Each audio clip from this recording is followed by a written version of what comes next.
Muy buenos días.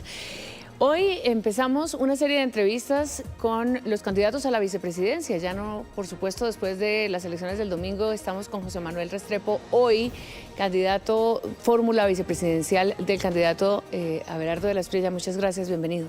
Muchas gracias, María Alejandra. Grato estar aquí en Noticias Caracol. Bueno, muy bien. Tenemos hoy, el día comienza con noticia de Donald Trump, el presidente de los Estados Unidos, y su campaña. Vamos a escuchar a Juan Camilo Merlano, que nos va a contar qué es lo que ha dicho el presidente de los Estados Unidos sobre la campaña de Abelardo de la Espriella y cómo se está interpretando esta participación del presidente de los Estados Unidos.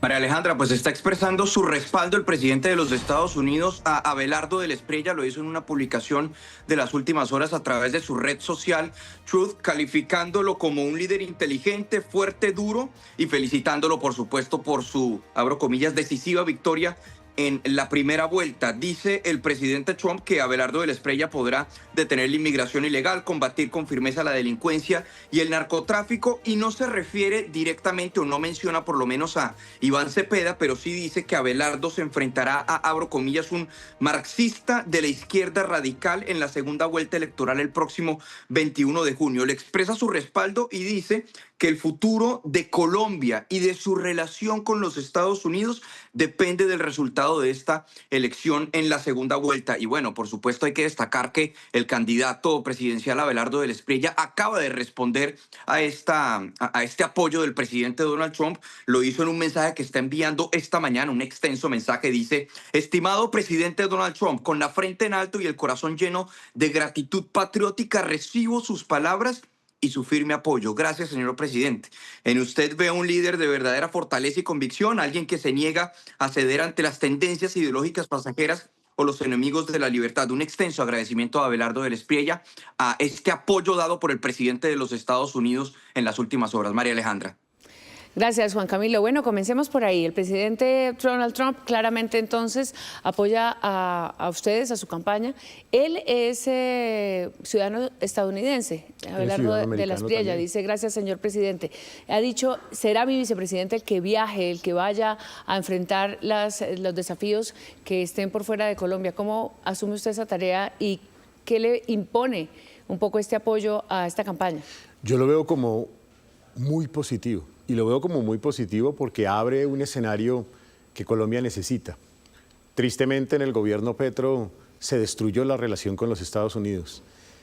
Y recuperar esa relación es muy importante porque estamos hablando del primer socio comercial y de inversión de nuestro país.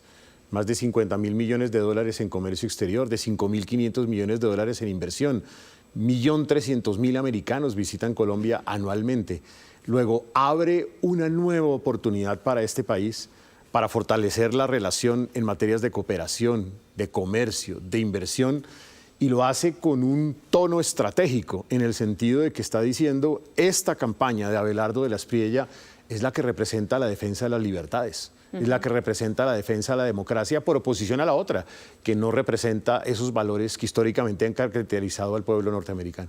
¿Cómo defender los valores de Colombia y los intereses de Colombia frente a una potencia obviamente tan hegemónica, tan importante como Estados Unidos, frente a en momentos cruciales, donde haya que de alguna manera poner los puntos sobre las íes? ¿Eso se puede dar o no necesariamente, y la relación va a ser siempre un poco en función de lo que se requiera y demande Donald Trump? Es que yo creo que el respaldo norteamericano no significa para nada dejar de reconocer pues, nuestros propios intereses. De hecho, siempre ha sido así. Colombia ha mantenido sus propios intereses, pero simultáneamente ha fortalecido la relación con Estados Unidos. Y como lo digo, es una relación importantísima, por ejemplo, en temas de seguridad estratégica. Yo lo que creo es que en la medida en que Colombia tenga claro que tiene que perseguir la libertad, perseguir la democracia, atacar a los grupos criminales, como sucede hoy con el narcotráfico, no seguir en un proceso de paz total que destruye, entre otras, además, justamente ese propósito de seguridad. Y además de eso, muy abierto a la libertad económica y a la defensa de la iniciativa privada, siempre tendremos puntos en común con los Estados Unidos de América. Claro, como usted lo dice, es el principal socio comercial de Colombia. Las economías ilegales, usted va a estar seguramente muy encima de todo el asunto fiscal, ya hablaremos en detalle de esa situación tan difícil que tiene Colombia hoy en día y que ustedes enfrentarán si son gobierno. ¿Por qué las economías ilícitas en Colombia nos están ganando la partida? ¿Y cómo hacer? No en términos solamente de criminalidad, sino de todo el flujo económico que sugiere todo toda esta permanencia de las economías ilícitas. Ahora tenemos el oro, no solamente el narcotráfico, el contrabando y todo lo que está surgiendo, pues que está empujando esa economía que dicen subterránea. María Alejandra, hay dos economías criminales muy fuertes en Colombia. Una es la producción de coca, sí, y la otra es la minería criminal, la extracción criminal.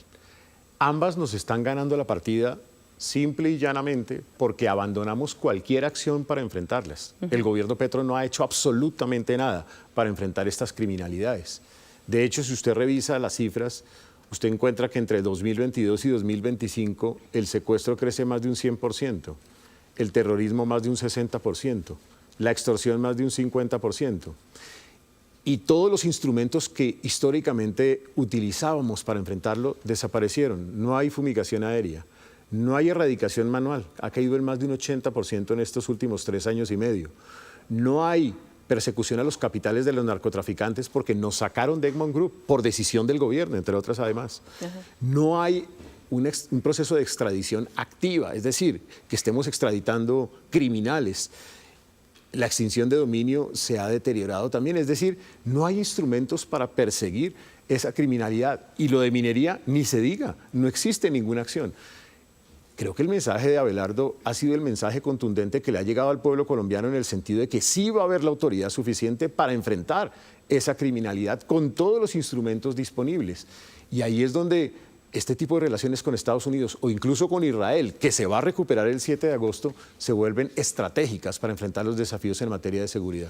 Pero en términos del día a día, de la economía de muchísimos municipios, de zonas de colonización, de zonas donde allí están estos grupos alimentando estas economías ilegales, incluso en las capitales, la cantidad de flujo y de efectivo que está circulando por Colombia, eso en términos económicos, ¿cómo se controla, cómo se maneja? Más allá de digamos, tema de seguridad, de control con estos grupos criminales, en términos de dinero, quienes hoy dicen, porque las cifras dicen, hoy la gente tiene más dinero en el bolsillo, la gente siente que la economía está creciendo, que está accediendo a comprar más bienes y servicios, ese dinero es de economías legales, ilegales, ¿qué tanto afecta realmente el efectivo del día a día en Colombia? Seguramente hay efecto de economías criminales.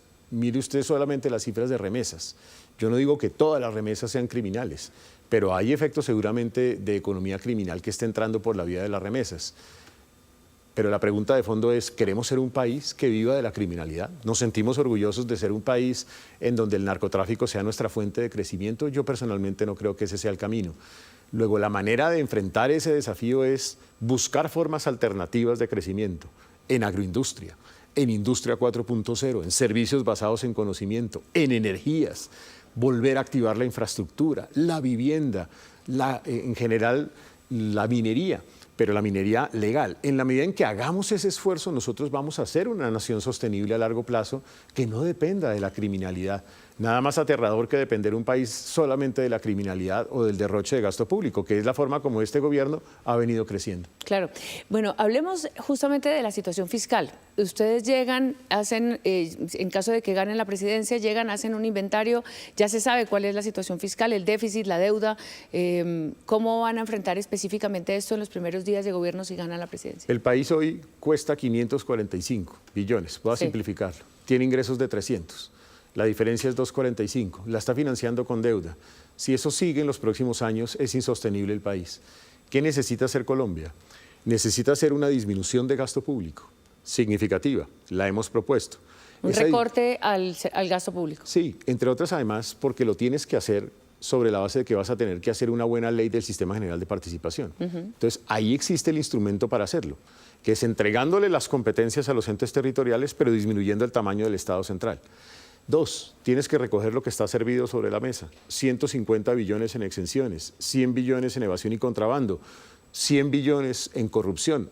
Si hubieran políticas activas para enfrentar estos desafíos, habría por lo menos 100 billones y es la tercera parte. ¿Le gusta la ley de competencias? O sea, ¿le gusta el modelo de descentralización para poder, digamos, ser más equitativo, como se ha dicho, con las regiones, o cómo lo plantearía? Son dos cosas, el acto legislativo y la ley. El acto legislativo ya fue aprobado. No voy a entrar en una calificación o descalificación. El acto legislativo le entregó ya el ingreso a los entes territoriales. Se comprometió, sujeto a una ley de competencias.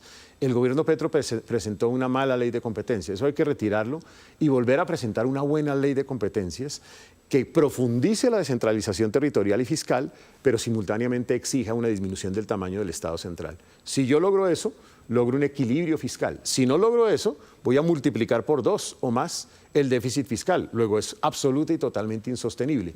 Es un punto crítico en este momento esa ley de competencias.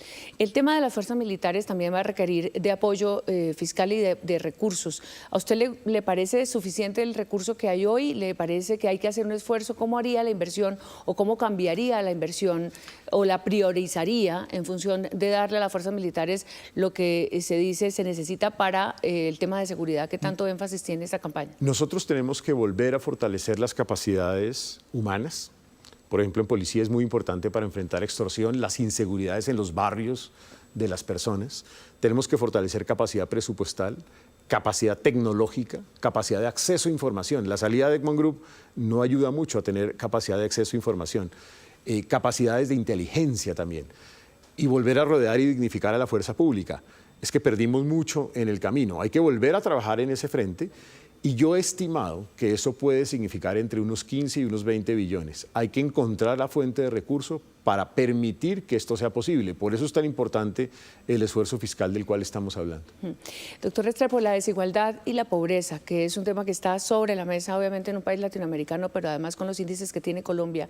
En esta disputa que hay hacia la presidencia en estos 20 días, ese va a ser un tema central. La campaña de Iván Cepeda va a decir, y lo ha dicho, nuestro camino es la pobreza, y quizá el énfasis de la campaña de Abelardo de la Espriella es nuestro énfasis en la seguridad. ¿Cómo le daría a usted la compensación, digamos, en ese discurso a una realidad de tantos millones de colombianos que están esperando, porque el tema de los subsidios a veces pareciera que es una cosa que viene mal en contra del dinero, digamos, que le llega a la gente desde el Estado cuando usted dice recorte, pero para la pobreza, ¿qué? Pero el camino de Cepeda supuestamente es para, me imagino yo, pero para crear más pobreza, porque eso es lo que han hecho durante 4 años. Y la verdad es que han generado más informalidad, una pauperización de la economía que no es conveniente. Nosotros sí estamos proponiendo no solamente charlatanería, sino capacidad de ejecución. Y lo que hemos dicho es, el primer elemento para enfrentar la pobreza es superar el hambre. 20 millones de colombianos hoy no tienen las 3 comidas. Hay que avanzar en esa dirección con un programa que llamamos Cosecha Solidaria. Segundo, hay que enfrentar esas indignidades de no acceso a agua, acueducto, alcantarillado. Y el camino será un inventario total del país para eliminar esa indignidad. Y después viene la recuperación de lo que ha generado mayores niveles en materia de pobreza social, y es la salud no funciona. En la medida en que no hay acceso a un medicamento o se cierren servicios hospitalarios, hay una destrucción de ese elemento central para garantizar que no haya pobreza. Segundo, la vivienda. Acabaron con todos los subsidios para hacer de este país un país de propietarios. Vamos a recuperarlos. Después, además de eso, la educación. Acabaron con todos los instrumentos para que los jóvenes tuvieran acceso a la educación superior y tampoco financiaron las universidades públicas.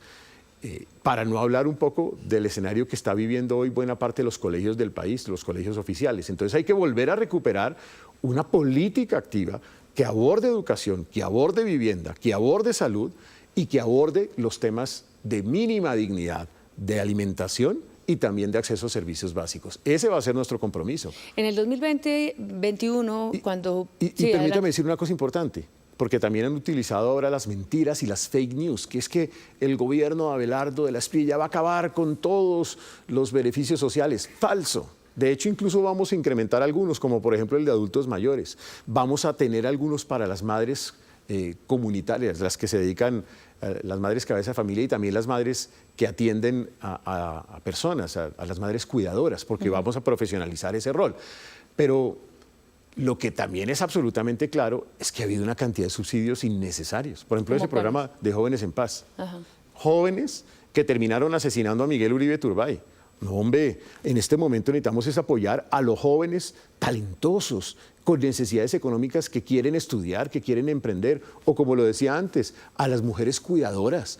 Eso es más importante que el programa de Jóvenes en Paz. Usted habla de los jóvenes y recuerdo con esto, y está muy presente en este debate, lo que pueda pasar en la calle, lo que pueda haber de inconformidad eventualmente ante un gobierno que claramente pues sea de una propuesta distinta a la de Gustavo Petro. Ustedes, analizando las posibilidades de que esto pase, evaluando lo que en el 20, en el 21, en el gobierno Duque que usted perteneció, evaluó del llamado estallido social, ¿qué errores reconoce y qué habría que hacer teniendo ya esa experiencia para evitar que Colombia entre en una confrontación de este tipo? Lo primero es un llamado también a la juventud, a que no se dejen utilizar, porque lo que está haciendo el gobierno Petro es utilizándolos, lo que está haciendo Cepeda es utilizándolos. Fíjese lo que está sucediendo en estos días. Jóvenes utilizados para vandalizar la infraestructura de nuestra ciudad, para atacar incluso hasta el bus de la Selección Colombia.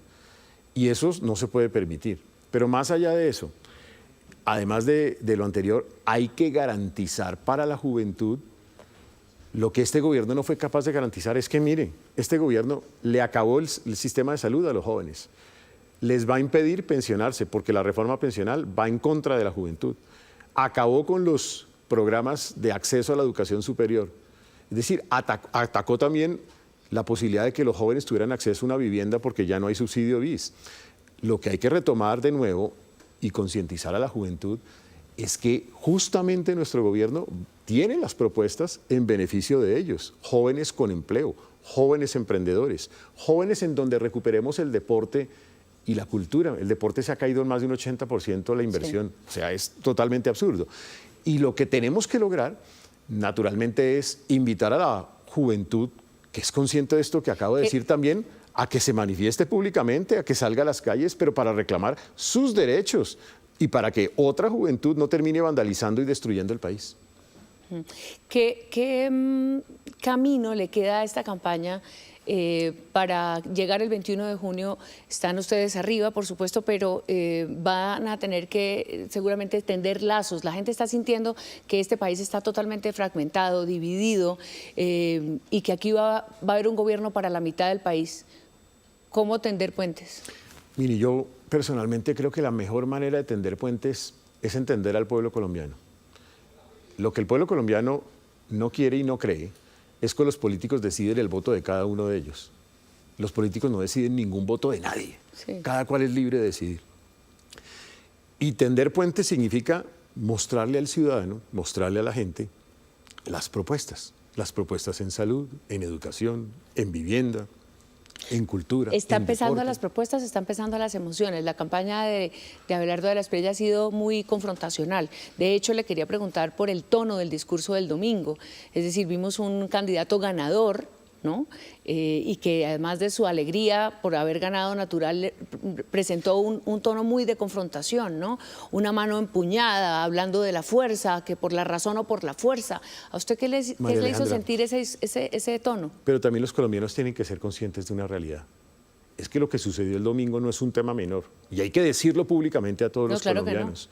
El gobierno no reconoció el resultado de las elecciones. El candidato Cepeda no reconoció los resultados de las elecciones.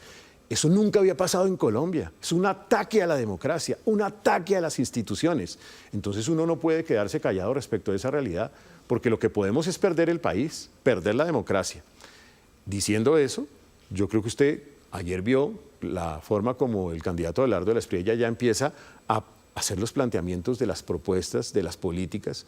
Y yo estoy haciendo permanentemente eso a lo largo del territorio nacional, hablando de todas las propuestas en salud, en educación, en vivienda, en infraestructura, en absolutamente todo.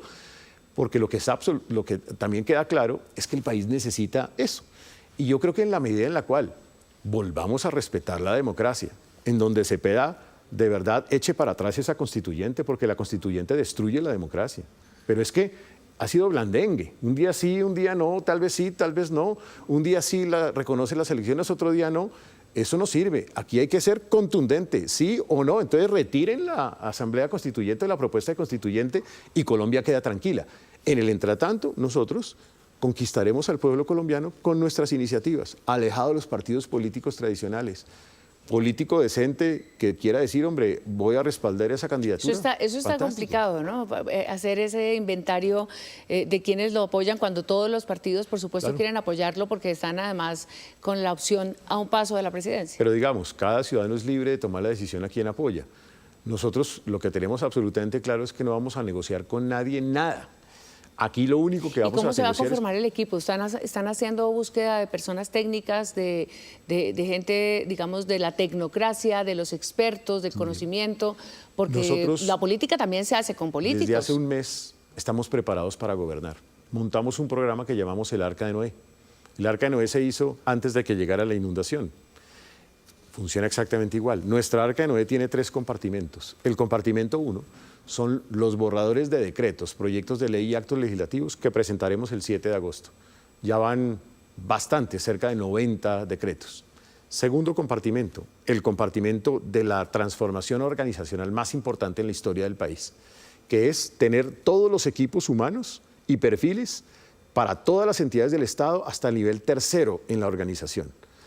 Para ese propósito ya tenemos una base de datos de cerca de 500 personas. Queremos llegar a 2.000 personas, que podamos conectar lo uno con lo otro y encontrar el mejor talento posible para el gobierno del país. ¿Y reconocerían algunos talentos de pronto en otros segmentos de la política? Los mejores talentos porque el Arca posibles. No es para todos. Sí, los mejores talentos. No solo para los tigres. Los mejores talentos posibles, siempre y cuando haya coherencia con el programa de gobierno y que no haya habido participación en el gobierno Petro.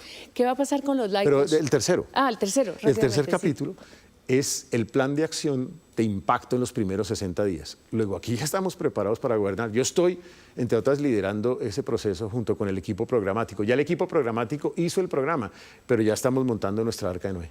Muy bien. La religión y la política, la religión y el Estado, lo laico de la Constitución, ese componente religioso que ha tenido la campaña, ¿a usted cómo de cara al gobierno, cómo lo ve en términos de respeto a todos los cultos? Es que lo uno no va en contravía de lo otro. Yo tengo mi profesión de fe, yo soy católico, practicante, me siento orgulloso de serlo. Estoy en una campaña, entre otras, con participación de unas comunidades cristianas muy importantes del país, a quienes respeto, valoro, muy importantes. Hemos sido defensores de la familia. Lo que hemos dicho es, así como se respetan las minorías, se respetan las mayorías. Y hay derechos de las minorías y hay derechos de las mayorías. Lo que no puede suceder es que por defender los derechos de las minorías descuidemos los derechos de las mayorías. Y eso no significa de ninguna manera que no seamos respetuosos de lo que la Constitución e interpretación constitucional existe sobre las minorías también. Es que este es un país para todos. Nosotros no estamos haciendo un país para unos sino para otros. Pero sí creemos que este es un país en donde cabemos todos. Cabemos todos, dice el candidato, la fórmula a la vicepresidencia de la candidatura de Abelardo de la Espriella, y justamente es la primera de las entrevistas, los primeros diálogos de cara a la segunda vuelta presidencial. Muchísimas gracias por estar en Noticias Caracol esta mañana. Muchas gracias, María Alejandra, y de nuevo el mensaje más importante es, aquí estamos para construir con esperanza el futuro del país, en donde es posible hacer una patria milagro en donde proyectemos la Colombia del 2050 y dejemos la camorra del pasado y dejemos además también lo que los caudillos dicen que tenemos que hacer de aquí en adelante.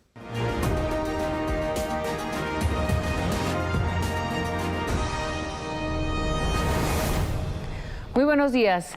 Estamos con Aida Quilcue, la fórmula a la vicepresidencia de Iván Cepeda. Después de las elecciones del pasado domingo, en este camino a la segunda vuelta, escuchar la propuesta de Aida Quilcue, cómo está acompañando al candidato Iván Cepeda y cuál es la idea para ganar el 21 de junio de esta campaña. Bienvenida, muchas gracias.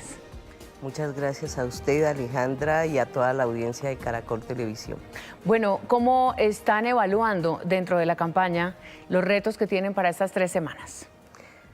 Bueno, tenemos que seguir con mucha fuerza dialogando con nuestros pueblos, con la gente que también está en las ciudades, porque esa ha sido nuestra característica, pero en especial llegar con propuestas concretas a la ciudadanía del país. ¿Qué propuesta va a mover el corazón de las personas que aún no se convencen por esta fórmula?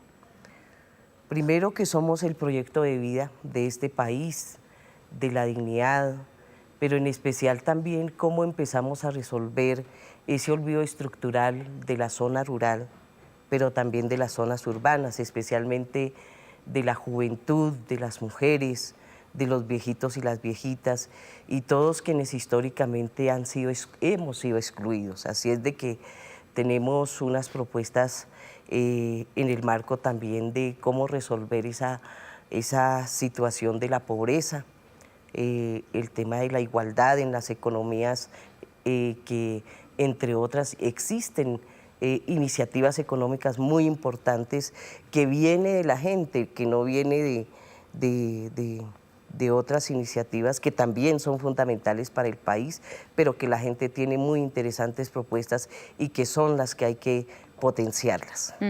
En los territorios, ese término que yo tengo una discusión alrededor de ese nombre porque pareciera que estamos dividiendo todavía el país cuando hablamos de los territorios, ¿no? Pero entendiendo, digamos, la apropiación y sobre todo de los pueblos indígenas, la campaña, la propuesta de gobierno de Iván Cepeda y de Aida Quilcue, ¿por qué es transformadora? Es decir, ¿cuál es el sentido de identidad que se tiene que transmitir y que puede conocer toda Colombia, incluso de las otras campañas, de la otra campaña, sobre la necesidad de ser una sola nación? ¿Por qué esta división?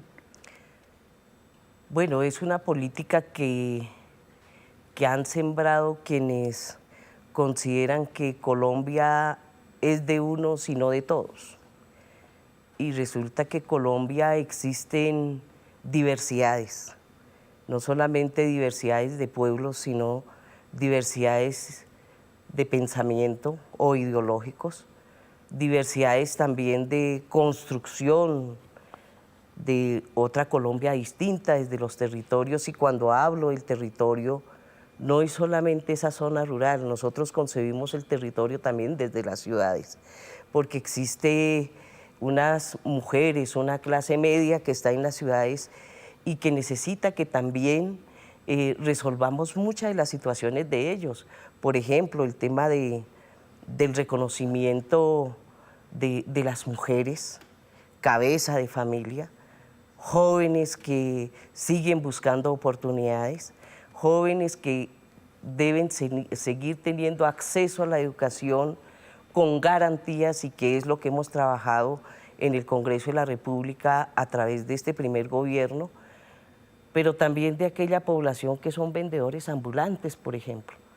En muchas ocasiones, como defensora de derechos humanos, tuve que intervenir porque más que darle herramientas a ese ciudadano, lo que han hecho es maltratar y a veces quitarle esa oportunidad de vida que tenían en ese día.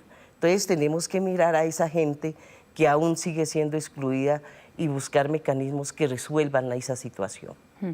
Usted viene del Cauca, un departamento y una región con una problemática social, una problemática de violencia que hoy debe consternar y debe preocupar al país. ¿Cuál es ese aporte, digamos, de esa voz de los pueblos indígenas y de ese Cauca tan, digamos, también tan lleno de contradicciones, ¿no? Y de contrastes más que contradicciones, para poder entender esta noticia, por ejemplo, que acabamos de ver? Combates, grupos disidentes, avance del narcotráfico. Yo vengo de esa Cauca, pero también he caminado en el país sobre cómo observamos el conflicto desde las regiones, y a veces siento que se han quedado en decir al Cauca no se puede ir porque hay inseguridad, porque está pasando eso, y es una realidad. Pero también al Cauca hay que mirarlo desde la otra mirada, porque hay comunidades indígenas, campesinas, afrodescendientes, urbanas, que también están transformando ese Cauca de otra manera, que aún no se ve. pero que también debe resolverse muchas situaciones de olvido estructural. La pobreza, la desigualdad, la exclusión, pero también el racismo. A mí me preocupa mucho que aún se siga señalando de la manera como se señala a muchos pueblos por el hecho de vivir en el Cauca.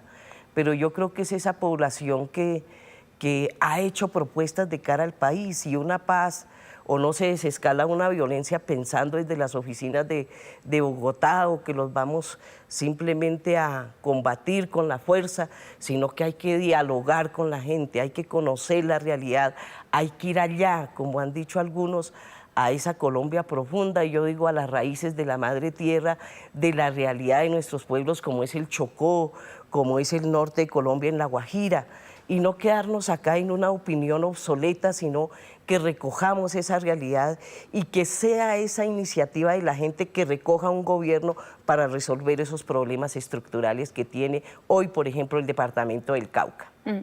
Uno de los grandes problemas de Colombia ha sido reciclar esa violencia que se va transformando, que hay procesos que hemos tenido de negociación.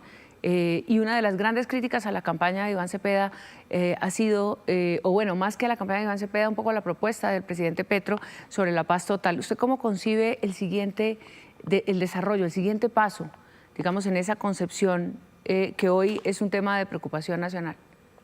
Retomo nuevamente porque en Colombia yo he caminado en los distintos escenarios de las organizaciones sociales y populares, pero también soy senadora de la República y ocupé uno de los espacios más importantes, que fue ser presidenta de la Comisión de Paz y Posconflicto. Y claro, es posible que haya habido vacíos, pero yo también tengo que hablar de las potencialidades de aquellas comunidades que de verdad están transformando su territorio.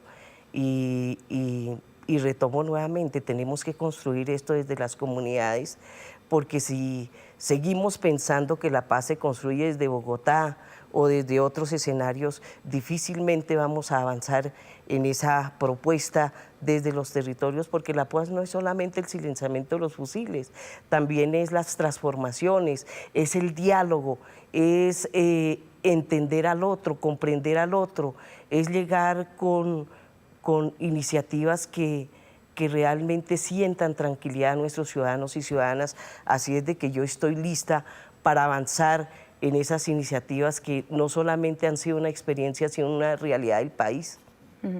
¿Qué concepto a hoy, a la Colombia del 2026, de desarrollo le aporta toda esta sabiduría a los pueblos indígenas? Cuando la gente, digamos, de algunas partes de las ciudades y de otras, digamos, de esta otra Colombia que está viendo posible otro gobierno, está diciendo, pero es que no sirve para el desarrollo, no nos van a traer riqueza, no nos van a traer inversión privada, no nos van a traer inversión extranjera, nos falta echar para adelante, este país necesita inversión extranjera, la empresa privada. ¿Cuál es ese mensaje que usted tendría para esa mirada, digamos, que siente que ustedes no tienen ese componente en la propuesta de país? Bueno, hay que reconocer las potencialidades que tiene Colombia y muchas apuestas de desarrollo que seguramente han sido muy exitosas para el país, pues hay que seguirlas potenciando. Y con eso no estamos rechazando, por ejemplo, el sector privado que le ha aportado a Colombia. Las medianas empresas, las iniciativas económicas, pero también falta reconocer aquellas iniciativas que hemos ido tejiendo desde las distintas sectores del país. Y no solamente hablo de la ruralidad, sino también de la ciudad, porque existen iniciativas. Lo que pasa es que, yo vuelvo y repito, si nosotros como gobierno, pero también quienes gobiernan alrededor de un gobierno, no se pueden quedar solamente en la lógica de un concepto de desarrollo occidental, Lo digo yo como indígena, porque nosotros también tenemos propuestas de desarrollo desde allá, y el desarrollo no es solamente lo económico, lo desarrollo son las ciencias, el desarrollo también es la cultura, el desarrollo también es cómo desarrollamos la forma de seguir avanzando en la educación, el desarrollo también cómo vemos la salud desde la perspectiva de la diversidad de ese pueblo con una riqueza cultural y que tiene una ciencia que contribuye a ese desarrollo. Entonces, sí me parece fundamental contrastar esas ciencias que existen y que avancemos en ese desarrollo y que exista la inclusión, porque es que no puede ser que en Colombia siga pasando que solamente una parte de la sociedad sea la que importa. Y con eso no estoy rechazando esa parte de la sociedad. Ha sido importante, seguirá siendo fundamental, pero también hay que decir que ese concepto de desarrollo desde otra perspectiva que sigue siendo agresiva, que pasa por encima de la vida, del territorio, de los animales, de las plantas, pues no es un desarrollo que le apueste a la vida, y nosotros le apostamos a la vida, le apostamos a la dignidad, le apostamos a proteger la casa grande que es el universo, y nosotros lo decimos la madre tierra, porque también tenemos que observarla que es alguien que merece ser atendida como merece ser atendido un humano cuando se enferma, y que hay que cuidarlo, y tenemos que cuidar esa casa grande. Así es de que los conceptos de desarrollo también tienen que llegar a un diálogo, a conocer esa otra Colombia y empezar a confluir para construir esa Colombia distinta. El tema de la tierra está central, es central en Colombia y ha sido central también en nuestro conflicto y en la mirada, por supuesto, de la reivindicación de derechos de los pueblos indígenas. Hoy se dice que Colombia podría ser una potencia agroindustrial, Colombia tiene que aportar alimentos, no solamente para el consumo interno, sino también para el mundo.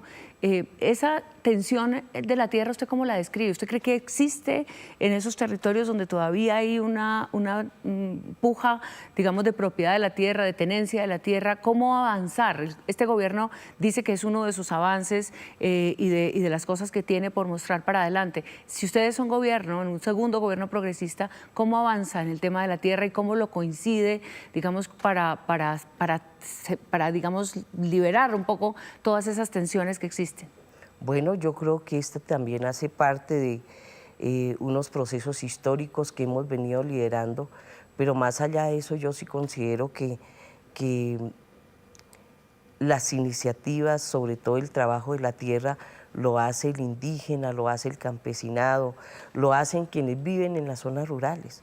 Por lo tanto, lo han hecho, pero no se ha valorado esa riqueza que tenemos. Y que son ellos los que nos traen la comida a la mesa, no de la ruralidad, sino de la ciudad. Y hay que darle oportunidades, pero también garantías desde un gobierno. Y lo digo porque en alguna época mirábamos cómo se botaba la leche, cómo se botaba la papa del campesinado que producía. Pues tenemos que buscar esos mecanismos en donde el pequeño productor no tenga que botar su producto de su trabajo y de su sacrificio, sino que se convierta en una oportunidad para el país. La profundización de una reforma agraria, como ya lo ha planteado el gobierno, ¿se puede hacer tramitando los conflictos? Claro que sí.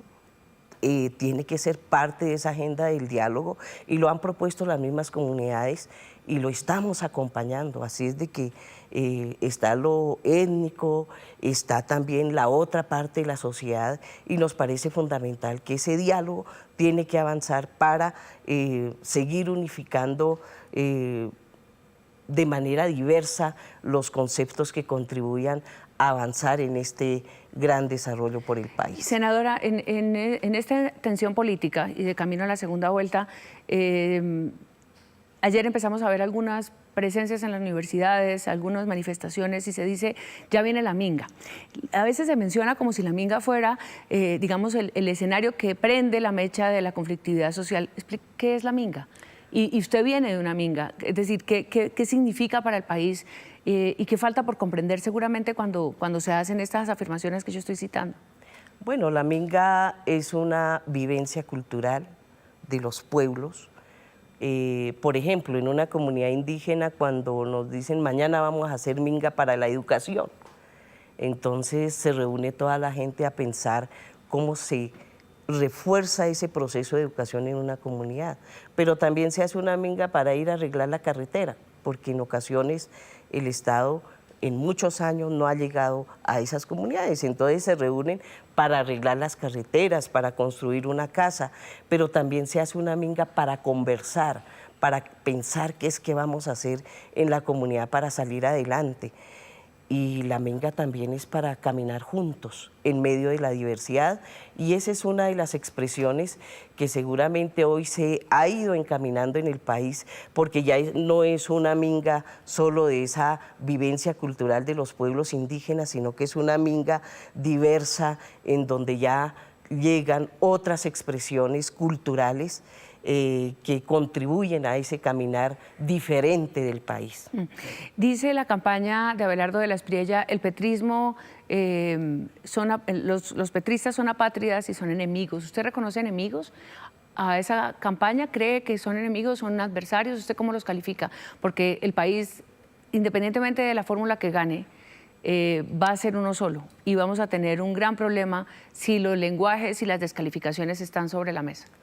Bueno, yo creo que los gobiernos no pueden seguir replicando la violencia en el marco del odio, del racismo, de la exclusión, porque la Colombia que realmente somos, existimos la presencia viva de lo étnico, de los jóvenes de la ciudad, por ejemplo, que los han señalado muchísimo.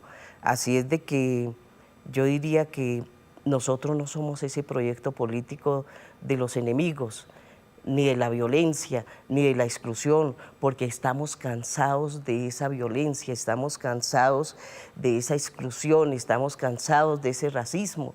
Entonces, lo que tenemos que aquí a Colombia es arroparlo con escuchar a esa diversidad cultural que existe en el país, pero en el marco de la vida, en el marco del amor, en el marco de incluso la reconciliación, y por eso el diálogo es tan fundamental. Entonces, este proyecto político pues es de construcción, pero esa construcción real de los que hemos vivido los pueblos alejados de este país, y que no se puede seguir replicando ese tipo de violencias. Esta semana ya estamos llegando al final, digamos, de los días de la semana. Y seguimos en la controversia sobre si el presidente Petro acepta o no los resultados. Usted en su discurso el pasado domingo dijo que las ancestralidades todavía no reconocen estos resultados, y eso está, digamos, volviendo muy turbio este camino hacia la segunda vuelta. ¿Qué reflexiones han hecho ustedes internamente? ¿Aceptan o no los resultados? El Consejo Nacional Electoral acaba de decir, bueno, el 99.9% de los resultados y de las mesas escrutadas corresponden al mismo preconteo. ¿Cómo van a dirimir este conflicto de camino a pedirle el voto a los colombianos? Bueno, yo creo que hay una comisión encargada sobre esos temas, y estamos dispuestos pues a reconocer la verdadera democracia de este país. Lo cierto es que nosotros como candidatos nos vamos a concentrar, o nos hemos concentrado esa la campaña, a conversar con los pueblos, a conversar las propuestas de esta iniciativa de proyecto de país, y a eso nos vamos a concentrar, de tal manera que sí consideramos que esa democracia transparente, la decisión consciente de muchos ciudadanos y ciudadanas, tiene que verse y seguir viéndose reflejada en esa decisión definitiva por este cambio de país. Se está hablando mucho de los debates. ¿Usted cree que, y usted menciona el diálogo como camino también para entenderse, para saber cómo plantearle a Colombia un proceso de futuro? ¿Cree que ese diálogo, ese debate entre los candidatos a la presidencia y los candidatos a la vicepresidencia tiene que darse, tiene que presentarse frente al país, esos dos modelos que están en juego? Bueno, yo estoy convencida en que el diálogo tiene que seguirse dando con el pueblo, porque el otro candidato tiene que buscar sus votos y nosotros tenemos que seguir reafirmando nuestro proyecto político. Y si se da, pues lo haremos, pero por ahora nosotros nos vamos a concentrar con el diálogo directo con nuestras comunidades, porque vengo no nuestras comunidades, sino todas las expresiones del país, porque vengo de un recorrido desde el sur de Colombia y diría casi toda Colombia, y hemos encontrado muchas expresiones de nuestra gente en donde quieren otra Colombia de esperanza, de inclusión, y yo creo que ese diálogo no es solamente un diálogo, sino las propuestas que también se tejen alrededor de esa expresión de la gente. Cuando usted habló con Iván Cepeda de aceptar la propuesta que le hizo para ser vicepresidenta, que usted cuenta, me fui a la comunidad y lo consulté. Hubo un momento en la vida de Iván Cepeda donde hubo una enfermedad, un cáncer. Él lo ha tramitado y lo ha dicho públicamente, yo ya estoy curado del cáncer. La falta del presidente obviamente lleva a que la vicepresidencia sea la que asuma el poder. ¿Cómo han ustedes conversado de eso? ¿Eso es un tema que se conversa con cierta tranquilidad o no? Porque el país tiene esa inquietud. Bueno, yo quiero transmitirle al país y a muchos ciudadanos y ciudadanas que Iván Cepeda está perfectamente bien. Vamos a hacer esta segunda vuelta de la campaña juntos, como lo hemos acordado, y vamos a gobernar juntos. Así es de que yo estoy tranquila, como lo debe estar la ciudadanía colombiana, pero sí decirle que estoy preparada para gobernar junto a Iván por toda la trayectoria política, organizativa del proceso mismo que me ha enseñado a conocer la verdadera realidad de este país, lo que muchos aún no conocen. Claro que me falta seguramente, pero considero que esos son los acercamientos que tenemos que hacer y aquí estamos trabajando es por la vida, no por la muerte. Aida Quilcue, muchísimas gracias por estar aquí en Noticias Caracol esta mañana y suerte en su campaña. Muchas gracias, espero que sigamos conversando, sigamos construyendo este país incluyente, pero también desde estos medios de comunicación que le lleven la tranquilidad a la gente de las distintas ideas y que esas ideas sean las que confluyan para construir la paz. Ustedes sigan con más noticias en Noticias Caracol. Muy buenos días.